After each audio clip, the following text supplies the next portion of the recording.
Hello all, welcome back to my channel. Today we are trying to do an analysis of the last year EMREE cycle. So I've gone through the whole papers from December to March. I've selected some 60 high yield questions which are like of repeat value of from the very important topics and the topics that you need to really focus on for EMREE. Some extra questions that have come.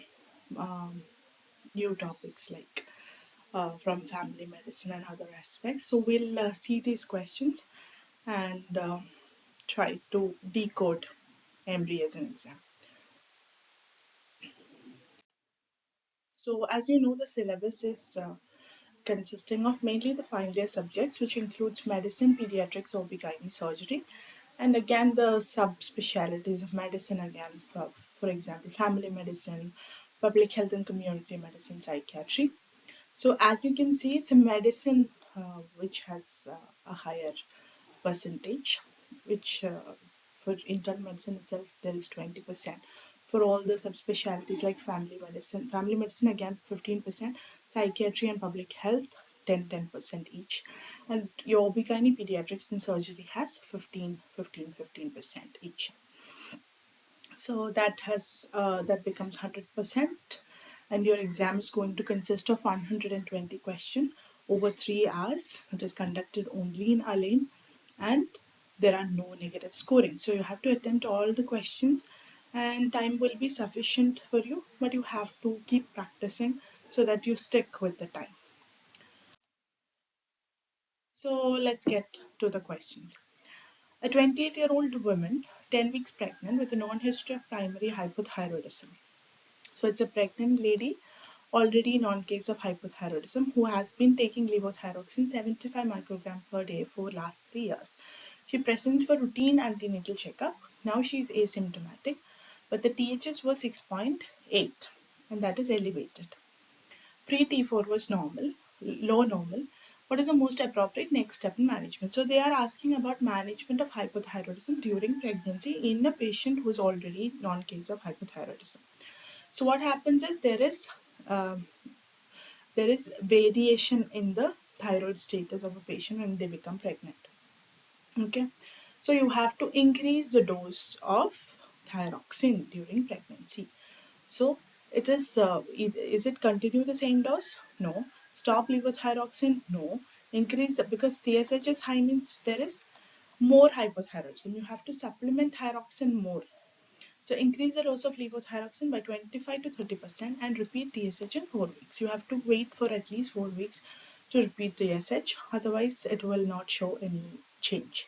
No treatment is required because mild TSH elevation is normal in pregnancy. This is not true. This TSH is out of range. We have to correct it, and the patient is already a non-case of hypothyroidism. So she definitely needs appropriate dosage of levothyroxine replacement. So you have to increase the levothyroxine. What is the rationale behind it? Because the pregnancy itself increases the thyroxine requirement because of increase in thyroid binding globulin, placental deiodinase activity, and increased maternal and fetal demand also. And the target TSH is variable. In first trimester, it should be less than 2.5. Second and third trimester, it should be less than 3. Elevated TSH in a pregnant woman who is already on thyroxine means there is under replacement. So you have to increase the dose by 25 to 30% and recheck TSH every 4 weeks in first half of pregnancy. You can't wait because it can even lead to miscarriage, preeclampsia, and impaired fetal neurodevelopment. Antithyroid drugs are for hyperthyroidism. It is not for hypothyroidism. And elevated TSH is not normal in. Okay. Next question. A 16-year-old girl with primary amenorrhea and lower abdominal fullness. So this is a case of primary amenorrhea. So you have to always uh, look into precocious puberty as well as primary amenorrhea and secondary amenorrhea. Those are very high-yield topics from OB/GYN. So 16-year-old come with primary amenorrhea, lower abdominal fullness. On examination, she has bilateral adnexal masses. Secondary sexual characters are poorly developed. Which of the following ovarian tumors is she most likely to have? So she is having a primary amenorrhea and she is having bilateral adnexal mass, most commonly ovarian mass. And her secondary sexual characters are also poorly developed. So what is it? So it can be an androgen secreting tumor, right? An androgen secreting tumor, like, is it epithelial ovarian tumor, sex cord stromal tumor, germ cell tumor or dysgerminoma, or metastatic ovarian tumor?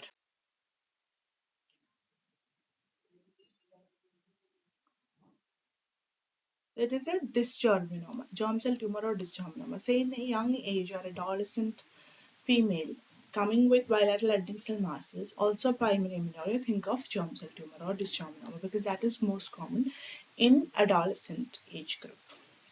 Dysgerminoma is most common malignant ovarian tumor in adults and it's often bilateral, associated with also gonadal dysgenesis. Okay, that is important. That is why presenting with delayed puberty as well as primary amenorrhea. Some tumors can also secrete androgens, right? So they can have virilization effects. But here it's mainly due to dysgerminoma and associated with gonadal dysgenesis, especially in adolescent girl coming with primary amenorrhea. Epithelial tumors usually in older, postmenopausal. Sex cord stromal tumors, they often secrete hormones. So they usually have like a precocious puberty or virilization, not primary amenorrhea usually. And metastatic tumors are rare in adolescents. So that is what. So when you think about adolescent primary amenorrhea and absent secondary sexual characters with bilateral adnexal mass, think about ovarian malignancy or ovarian mass like a dysgerminoma. Next question. A 24-year-old man presents 5 days after a motor vehicle accident with a diffuse headache and difficulty concentrating. So it is after a motor vehicle accident, there is diffuse headache and difficulty concentrating. He did not lose consciousness at the time of accident. Neurological examination is normal. CT shows no abnormalities. What is the most likely diagnosis? So just after a motor vehicle accident, you can have various kinds of head traumas. Like on a mild variety, there can be concussions. Concussions is like a jerky movement of the brain tissue so that you have some memory abnormalities, some headache, and it can persist for some time and until it resolves. Okay, and then you can have various intracranial bleeds like extradural hematoma, subdural hematoma, subarachnoid hemorrhage. That is usually not non-traumatic, but again there can be intracerebral hemorrhage also. That is also non-traumatic, usually due to hypertension. Subarachnoid is usually due to the aneurysmal bleed. So these are the different kinds of presentation that can happen.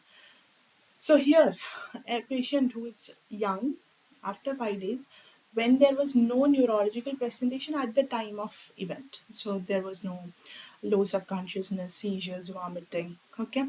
So there was no red flag signs during the episode. Now they are coming with mild headache as well as diffuse headache as well as difficulty concentrating. There can be memory abnormalities as well. Now this is suggestive of concussion or post-concussion syndrome. What are the other options? Tension type headache. How will it present? It is like a band like headache, right? Usually all over the head, and there is no association of trauma also. Migraine, it's usually unilateral, associated maybe with aura in females usually. And there can be photophobia, phonophobia, all those things. There is no such presentation here, and there is no association with trauma also for migraine. Intracranial hemorrhage, the CT was clean, so it is unlikely to be intracranial hemorrhage, and it can be a post-concussion syndrome. So it is concussion and post-concussion syndrome. So following minor head injury, patient may develop headache, poor concentration, memory difficulty, dizziness, and fatigue, despite normal neuroimaging as well as normal neurological examination. The constellation of symptoms is characteristic of concussion or post-concussion syndrome. So we've discussed why others are wrong, like tension headache is not associated with cognitive symptoms. Migraine usually has a prior history associated with photophobia, phonophobia, or aura. Intracranial hemorrhage would show abnormalities on imaging and usually present with focal neurological deficits as well. Coming to next question, a researcher calculates 95% confidence interval for the relative risk of developing a disease associated with an exposure, and the confidence interval is given as 0.8 to 1.5 and relative risk is 1.4. So when you just look at the relative risk, it seems that it is more than 1. That means there is a positive association.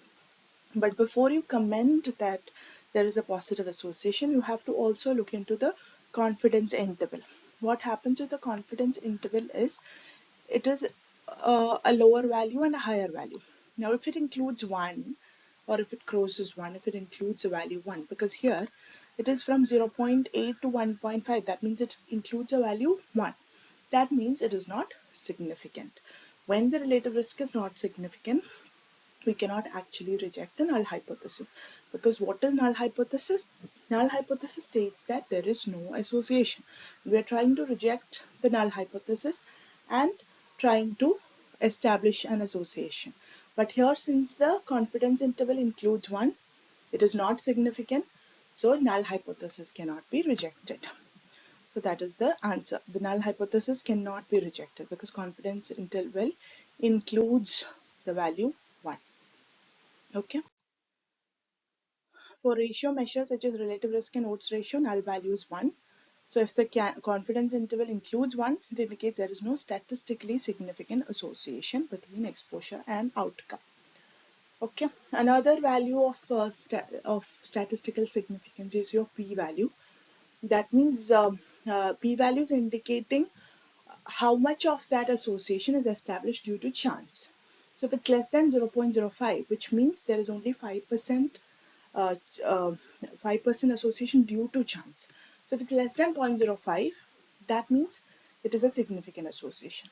But if it's more, like the p-value is 4, that means the chance association is more. Okay, and there is more room for error.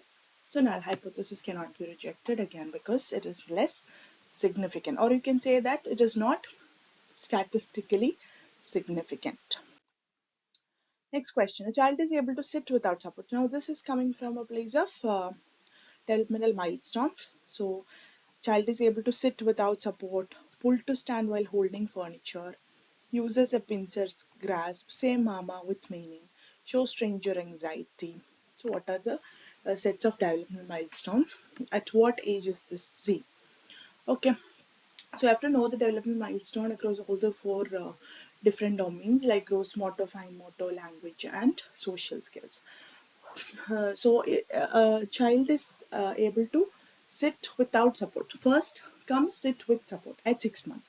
Then sit without support around 8-9 months. Pull to stand while holding furniture. Again, they are standing with support, right? They are pulling to stand with support. Again, 9-10 months they can kind of stand with support.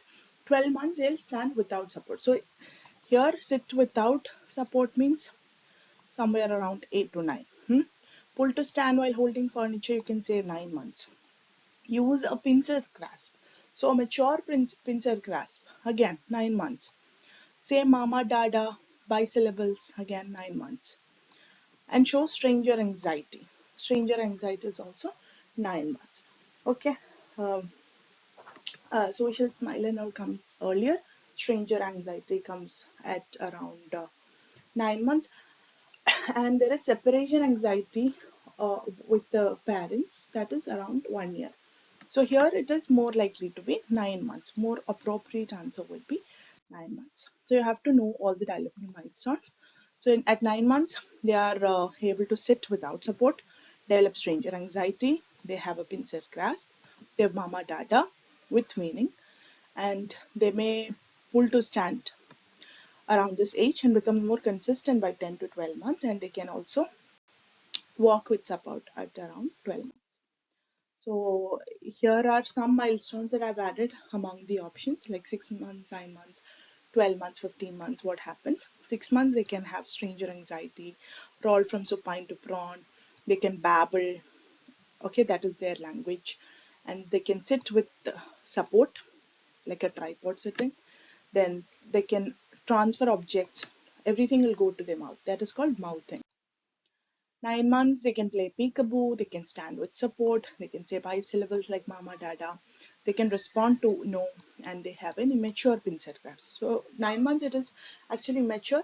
More mature ulnar radial pincer grasp comes around 10-12 months. 12 months separation anxiety, uh, from that is separation anxiety from the parents. Walk without support, uh, and there are few words they can speak, and they can follow one step command, and they have a mature pincer grasp. Next question: a 6-year-old girl, again from pediatrics, 6-year-old girl presents with mild fever, runny nose, followed by bright red rash on cheeks, giving a slap cheek appearance. So this is a classical slap cheek appearance. A lacy reticular rash, that is also in the description. Later appears on her tongue and limbs. She is otherwise well. What is the most likely causative agent? So slap cheek appearance, that is by parvovirus B19. In measles, what happens? The rash usually begins behind the ear. It can spread throughout the trunk, and there is your pathognomonic Koplik spots inside the buccal cavity. What happens in rubella? Rubella again can present with rash, but there can be non-specific symptoms. That varicella zoster, there can be uh, dewdrop on a rose petal appearance. It's usually vesicular lesions, and there can be lesions in different morphology. Okay, all present at the same time, and again start from the trunk and spreads out, and it is usually very much itchy. There can be fever. Okay, all those things. So this is a case of parvovirus B19, and this disease of slap cheek appearance is erythema infectiosum, or called the fifth disease. And there is a mild prodrome, there is slap cheek appearance, lacy reticular rash, and usually it is self-limiting. Now, what are the other things that you can remember or associate with parvovirus B19? In a child of sickle cell anemia, they can present with aplastic crisis. In a pregnant lady who has acquired parvovirus B19 infection, the fetus can have hydrops fetalis. Okay, again in patients with hemolytic anemia also. Then there can be arthritis. In elderly population, if parvovirus B19 infection is there, there can be arthritis. So all those are associations. Your aplastic crisis, hydrops fetalis, and arthritis. Measles, we told there is Koplik spot along with cephalocaudal distribution, and usually starts behind the ear. Rubella, mild pink maculopapular rash along with lymphadenopathy. Varicella, vesicular rash, usually at different stages of healing. Next question: a 35-year-old man presents with brown macules on skin, some of which develop small blisters when rubbed. Is otherwise asymptomatic. Which of the following investigations is most appropriate to assess for systemic involvement? So there are like macules, and there are some blisters when they are rubbed. So when this is a presentation, it is a kind of mastocytosis, cutaneous mastocytosis, and you are asked to find out an investigation which is assessing the systemic involvement in this mastocytosis. So that test is a serum tryptase level. So this has cutaneous lesion suggestive of mastocytosis, and you are having blisters or redness around the lesion when you are rubbing or scratching. That is called diarrhea sign. And serum tryptase is a positive sensitive marker for systemic involvement in case of mastocytosis. Skin biopsy can be confirmed, okay, used to confirm cutaneous mastocytosis, but it does not tell anything about the systemic involvement. Abdominal ultrasound may detect other things. Bone marrow biopsy is indicated if serum tryptase is persistently elevated, or again systemic disease is suspected. But the initial test would be your serum tryptase. Diarrhea sign is when you're gently rubbing. There is local itching, erythema, and wheal formation within 2 to 5 minutes, mainly due to the histamine release. Mainly seen in cutaneous mastocytosis. You can also see in other conditions like leukemia cutis, lymphoma, and all. Next question. A 28-year-old woman in her third trimester is found to have low rubella IgG. indicating she is not immune. When is the appropriate time to vaccinate her against rubella? So there are certain protocols for vaccinations during pregnancy. The recommended vaccine for sure is your tetanus toxoid, which you're giving 2 doses, one at your first visit and 4 weeks later. Now, if the lady is becoming pregnant for the second time, if the gap between the two pregnancies are more than 3 years, you will repeat 2 doses. Otherwise, you can give a booster dose alone. That is about tetanus. All the live vaccines are found usually contraindicated in pregnancy, usually, but there are some vaccines which, if an emergency, has to be given. Now they are asking about rubella vaccine. So rubella vaccine is usually not recommended during pregnancy. So you can, now the lady is already pregnant, you can actually wait until she gives birth and then you can give the dose. So immediately after delivery. Live attenuated vaccines like MMR are contraindicated because of potential teratogenicity, and but who are non-immune, they must be vaccinated immediately postpartum because your rubella is one of the infections among the torch infections, which can have congenital infection of the fetus, and congenital rubella syndrome has a triad, right? What are the things? There is cataract, there is hearing loss, and what is there in congenital rubella? PDA, cardiac defects like mainly patent ductus arteriosus. Then women who are non-immune should be vaccinated immediately postpartum. They can be given even if breastfeeding also. After vaccination, they should avoid pregnancy for at least 4 weeks. For example, not in this patient who has just given birth, but in other ladies who are receiving rubella, at least give contraceptives for 4 weeks. Next question. A 60-year-old man presents with fatigue, weight loss, and abdominal fullness. On examination is massive splenomegaly. Lab shows anemia with leukoerythroblastic picture. Peripheral smear shows numerous teardrop-shaped red blood cells or dacryocytes. So what is the diagnosis? So there is a leukoerythroblastic picture with a massive splenomegaly with teardrop-shaped red blood cells, or also called as dacryocytes. And the options are iron deficiency anemia. In iron deficiency, is there a chance of having massive splenomegaly? No.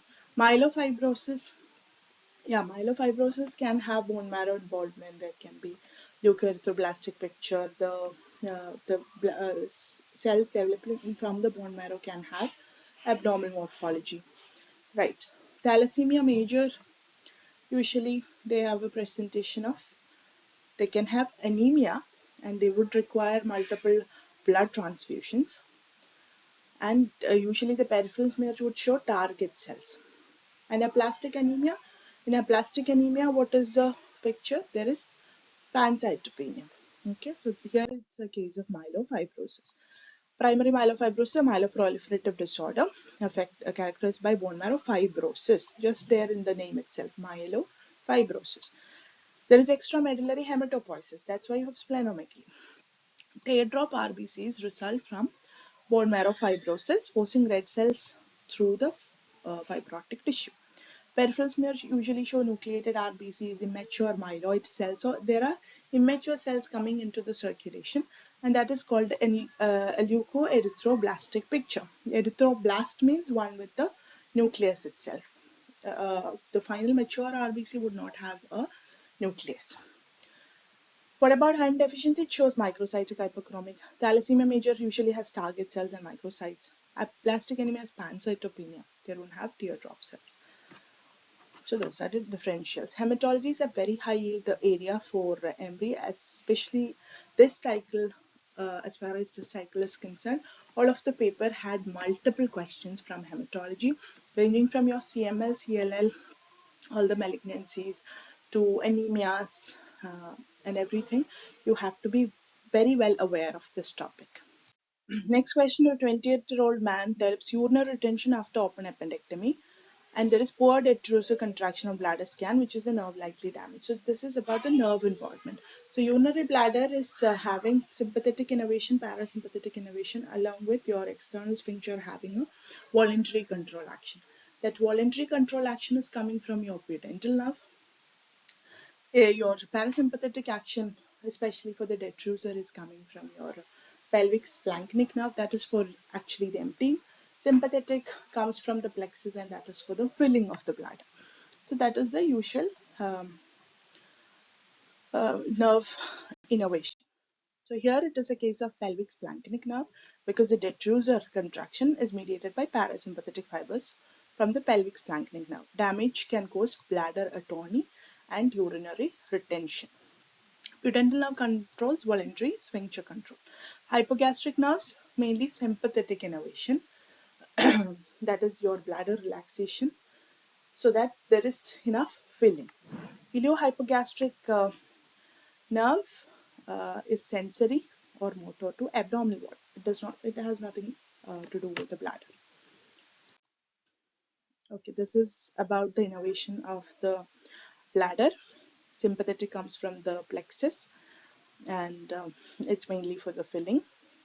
Parasympathetic, it is the pelvic splanchnic nerve, and the external sphincter has the pudendal nerve.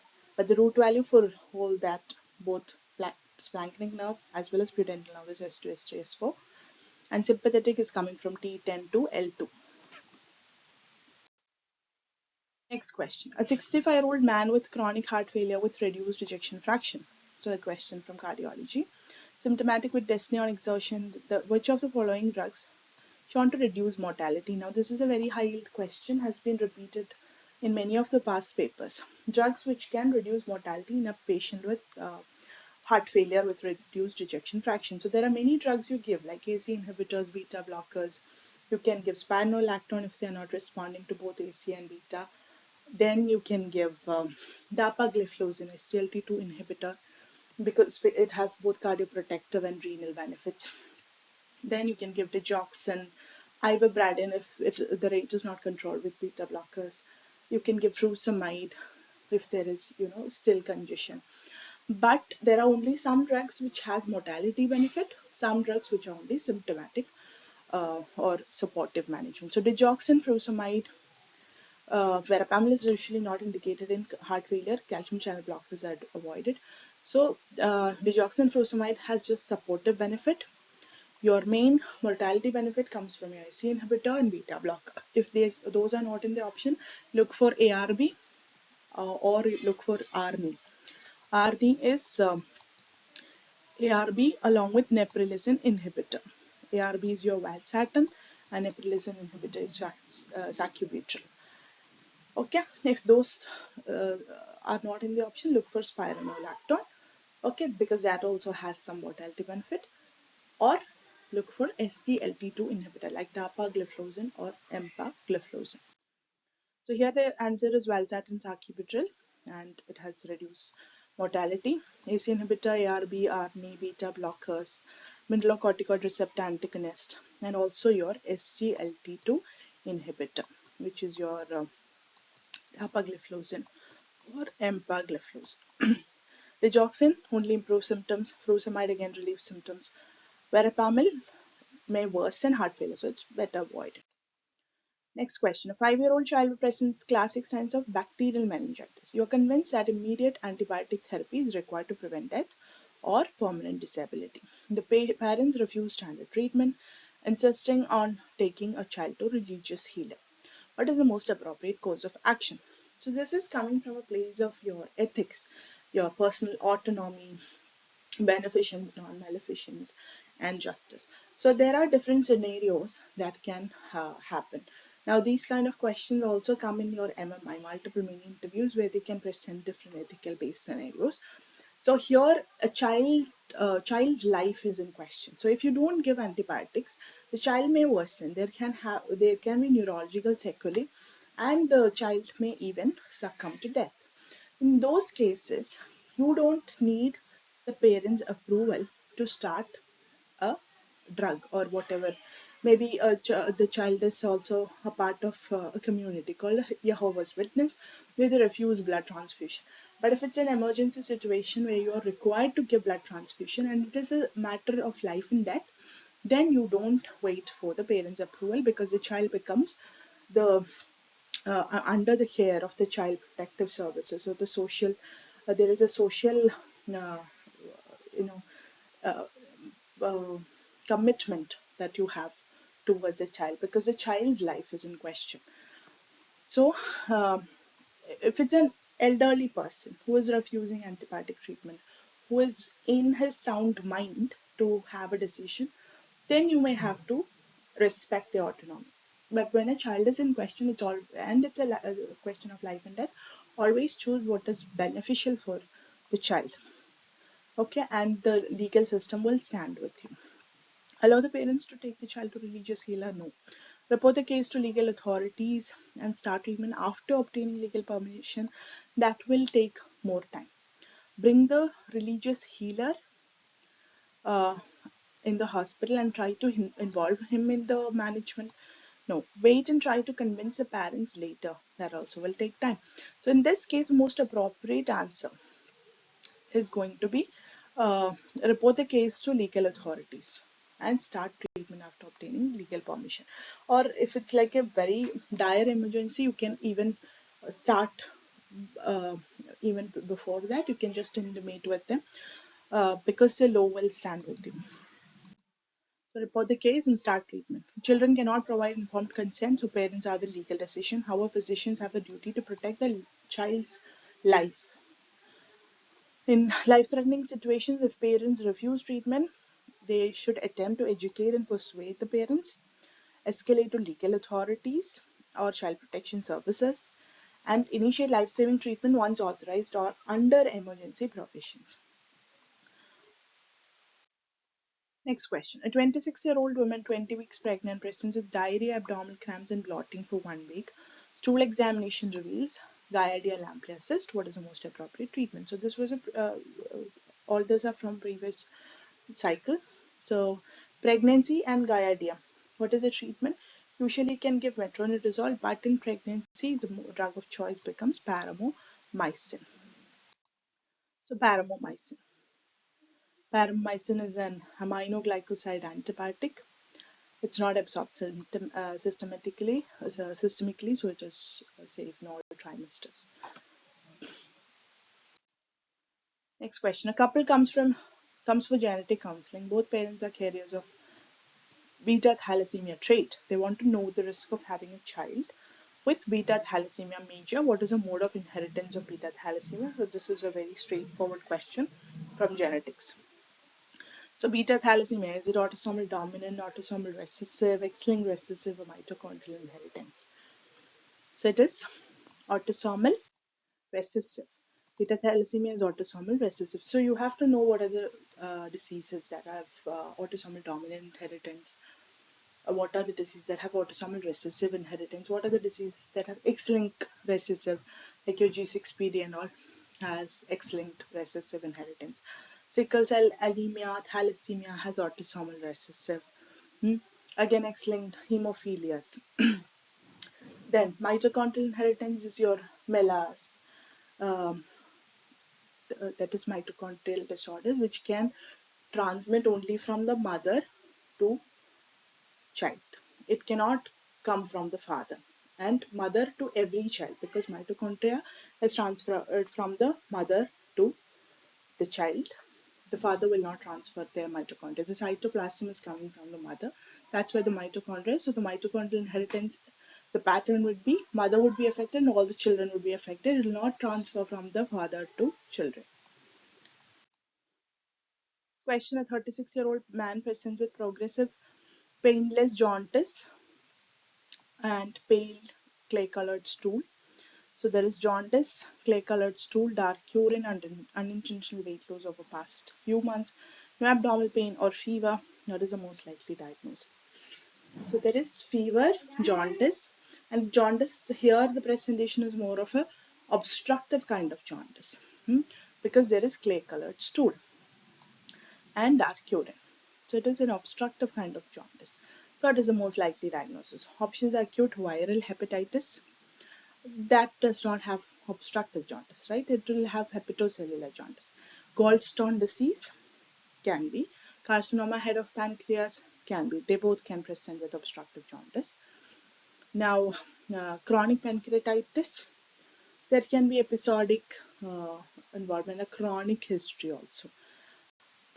But here, unintentional weight loss, painless jaundice with an obstructive jaundice pattern, the first thing that comes to your mind is carcinoma head of pancreas.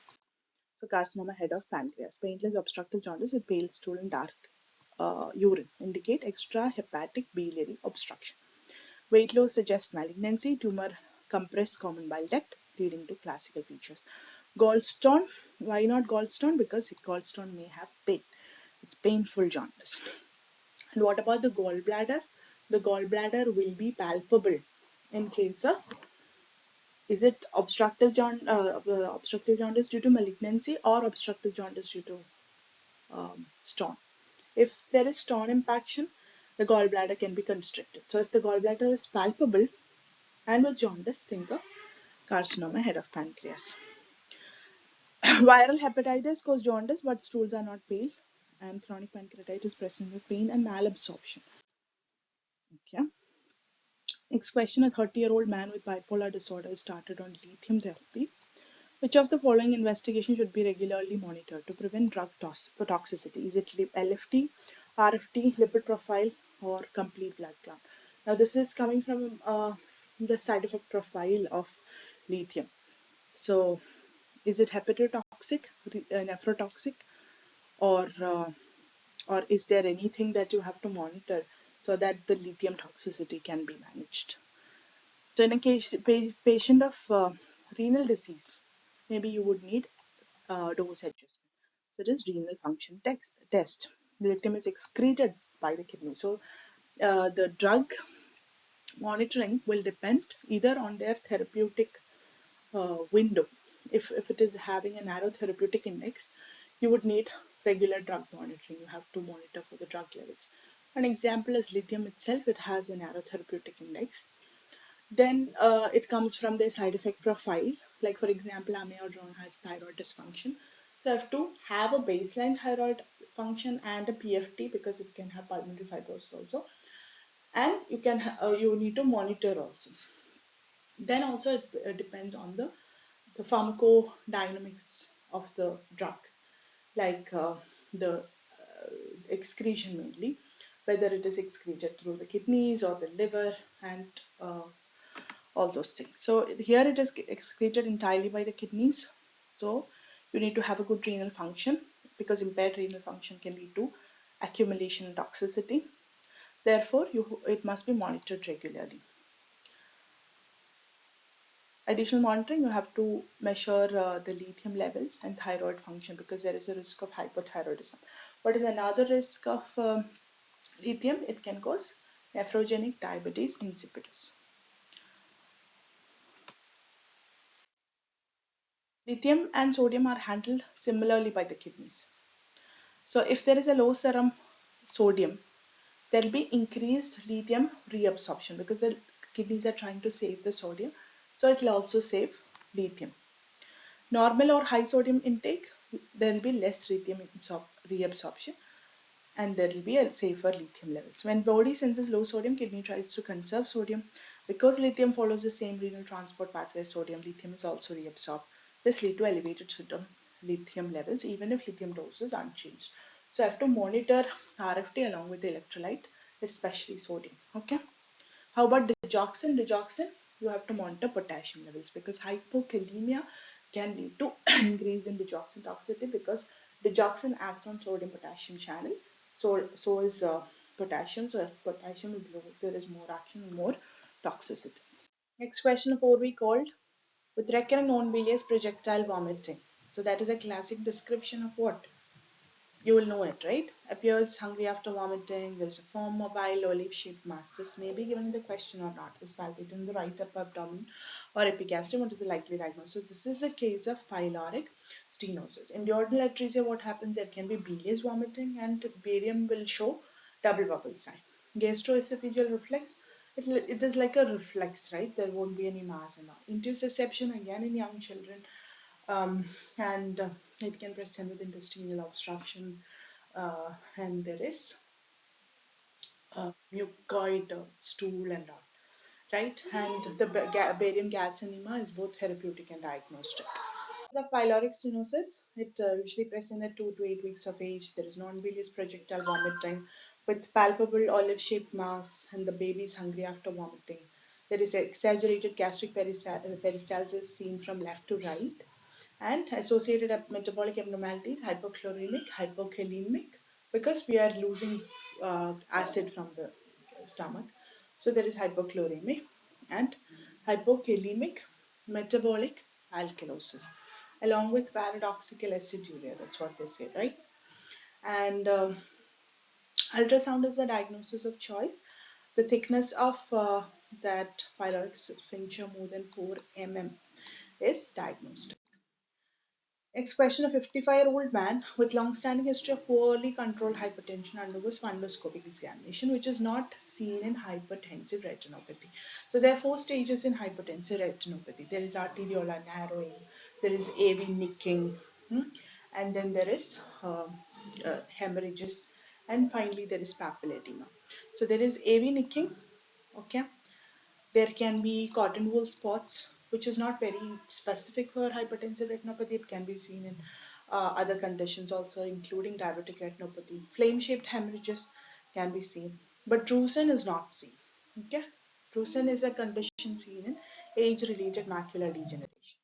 Okay, so drusen is not seen. Hypertensive retinopathy can involve arteriolar narrowing, AV nicking, cotton wool spots that is due to retinal ischemia. Then there is flame-shaped hemorrhages and hard exudates in severe cases. Drusen are yellow deficits in age-related macular degeneration. So this is the four stages of hypertensive retinopathy. There will be arteriolar narrowing, there will be a arteriovenous nicking, and there will be uh, flame-shaped hemorrhages and complete hemorrhages and hard exudates, as well as cotton wool spots will be there. Along with final stage can have even papilledema. Next question: a 45-year-old truck driver with non-history of lumbar disc prolapse presents to emergency with severe low back pain, numbness in perineal or saddle area, and one episode of urinary incontinence. So this is like a neurological emergency. What is the most likely diagnosis? So there was already lumbar disc prolapse, now present with urinary retention, urinary incontinence, not retention, incontinence, low back pain, and saddle anesthesia. So that is a case of coda equina syndrome. If it was radiculopathy, there will be radicular pain mainly. If it is spinal cord compression, again there can be other symptoms, mainly motor along with sensory and all. Acute transverse myelitis, again there can be infected prodrome, there can be fever, and there can be like a transaction symptom where there is diffuse involvement. So this is a case of cauda equina syndrome resulting from compression of the lumbosacral nerve roots. So the classic features are saddle anesthesia, bladder and bowel dysfunction, can be incontinence or retention, bilateral leg pain or weakness, reduced anal tone. It's a neurosurgical emergency requiring urgent MRI and decompression.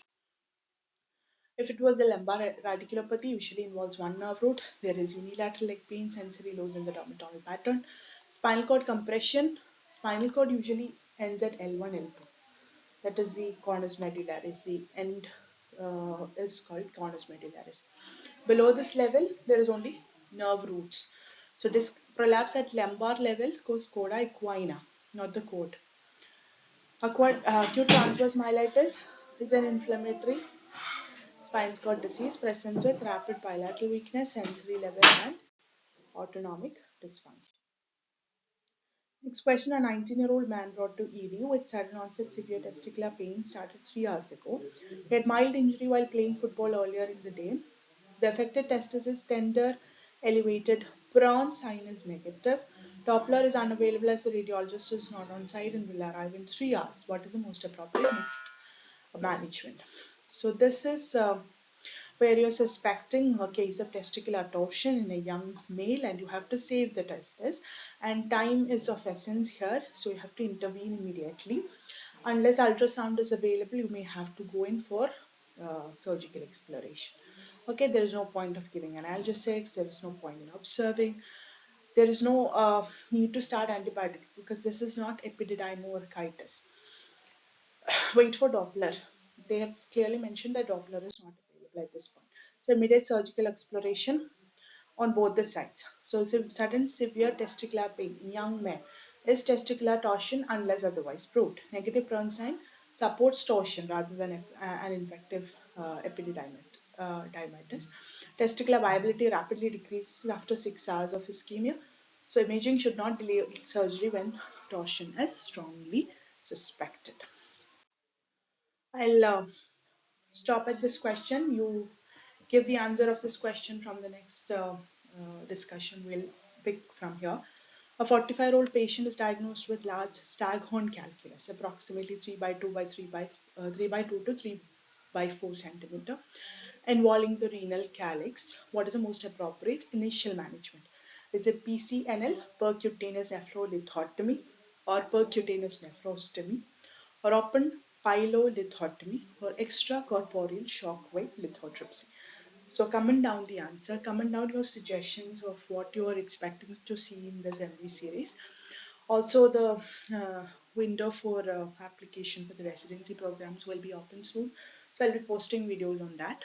Also, if you are someone who has already booked your dates in February or March, you can contact me because I'm providing daily practice questions along with discussions on a one-to-one basis. So if you need like a one-to-one attention, you can contact me. I'll pin down my WhatsApp link in the comment box. Thank you so much. All the best for all of you who are preparing for this cycle.